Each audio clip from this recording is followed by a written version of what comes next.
I'm out of the house.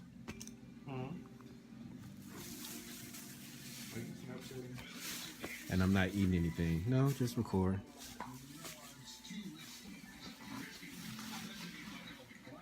You saw it here first.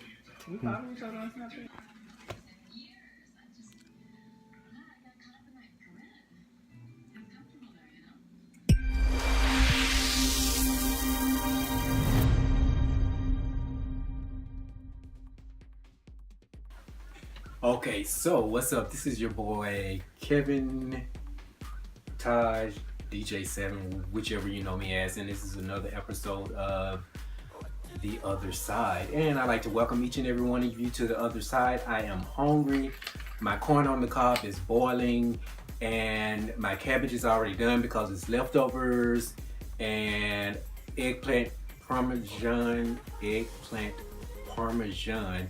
is in the microwave staying warm. And I just got off of work, and yeah, that's really about it.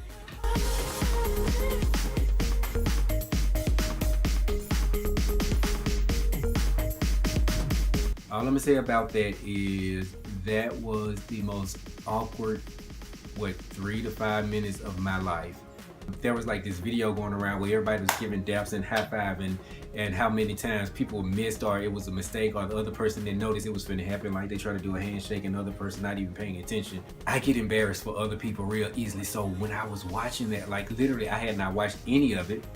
I just happened to turn on the TV and turn it on there, and they were getting ready to announce it, and they pulled up the top 3, and then I was watching, I was just like,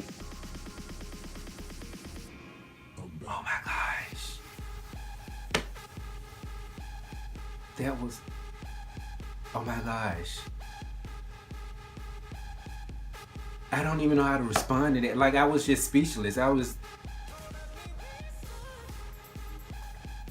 just through.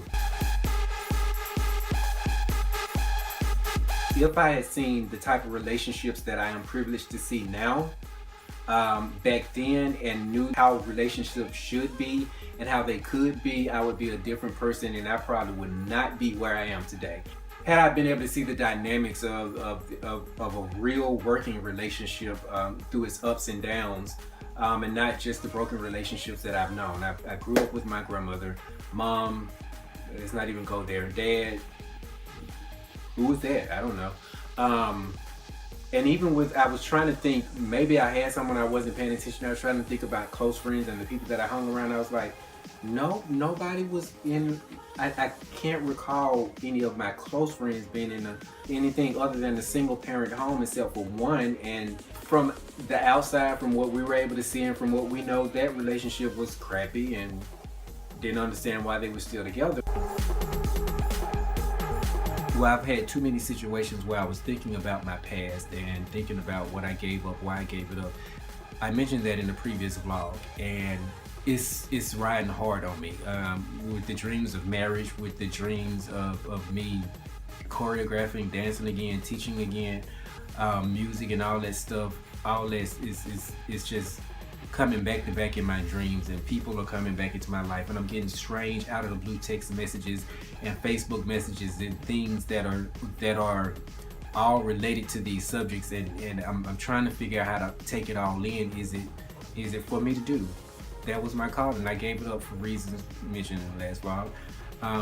And I've been wondering, do I really want to get back into that in 2016? Do I really want to deal with the people and the situations and the environments?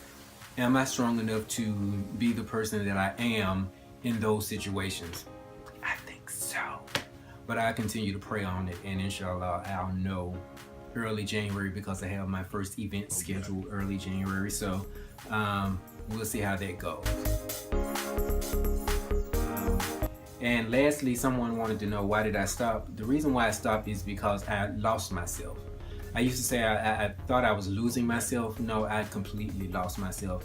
I started 1999 producing music. I really got big 2002 through 2005, 6, when I was doing a lot of projects, a lot of traveling, a lot of DJing, in different events and stuff like that. And during that time frame, relationships and just different things that I always said I wouldn't do, I started doing. And I completely lost myself to, as we Muslims call it, the dunya. I lost myself to the world. I lost myself to the money, to the perks of being a DJ, and the notoriety that I was receiving and that I had. When I realized how much I've lost, it wasn't even necessarily that I realized I lost myself at the time. I realized other people were becoming things that they said they weren't, and then I had to take a look at myself, because that the people that I hang around, the people that I have conversations with, and the people that I hang with, that's a reflection of me. So I really had to take a look in the mirror and pay attention to what was going on, and that's when I realized it. And I said, no, it's time for me to make a change before I get too far off. But I knew that I was going in open-minded and looking at all possibilities of becoming well-grounded and becoming the person who I knew I was, and getting some kind of clarification on life and what's life all about, and what I wanted out of life and what life is requiring of me. I found it, and I'm super excited, and I have a whole lot of clarity now. So me going back into it, it took me some time. I had to get used to it. Because the biggest thing is with DJing and the scenes that I'll be dealing in, the people that I'll be dealing with, the places that I'll be going, and the venues that I'll be performing in. That's a lot of it. It's just not in line. And I had a thing about people who turned me away. People who turned me away from religion in the first place, and how they did things, and I did not want to be that, which is why I stayed away so long, because I didn't want to say, oh, I'm this, and then going out doing that.